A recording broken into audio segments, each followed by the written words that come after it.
अब अबे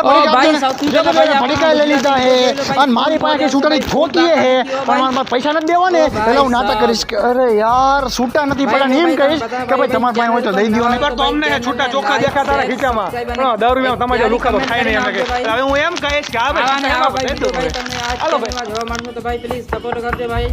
ભાઈ બાઇકિંગ ચાલી આવજે મને થોડી જરૂર છે બાઇક તો આ પડ્યું અંદર ફૂલ પેટ્રોલ હે પણ મારે તને નથી દેવું ને એટલે હવે હું તને એમ કહીશ કે બાઇકમાં પેટ્રોલ નથી તાર લેવું હોય ને તો લઈ મને જા ખબર જ હતી કે તું એમ કહીશ કે તારા બાઇકમાં પેટ્રોલ એટલે જ હમણાં 1 લીટર પેટ્રોલ તારા બાઇકમાં કાઢી જતો અને હવે હું તને એમ કહીશ કે ભાઈ કઈ વાત નહીં તારી પરિસ્થિતિ ખરાબ હે મારે 2000 રૂપિયાની જરૂર હતી તું મને કરાવી દે તો બહુ સારું રહેશે યાર જો હાલ ખીચામાં 5000 રૂપિયા પડ્યા હે પણ મારે તો નથી દેવા એટલે હું તને હવે એમ કહીશ કે લા ભાઈ પૈસા ને કે અત્યારે વાત કરે છે ક્યાંક તું મને વેચવા થાય તો કરે દે હવે મને ભાઈ ખબર તો હતી જ કે તું મને પૈસા નહીં આપે પણ તમે ટ્રાય કરી કે કદાચ મારો મેર પડી જાય તો પણ હવે હું તને એમ કહીશ કે ભાઈ વ્યાજવા થયો છે ને તો તને કહીશો મૂંઝાતો નહીં છે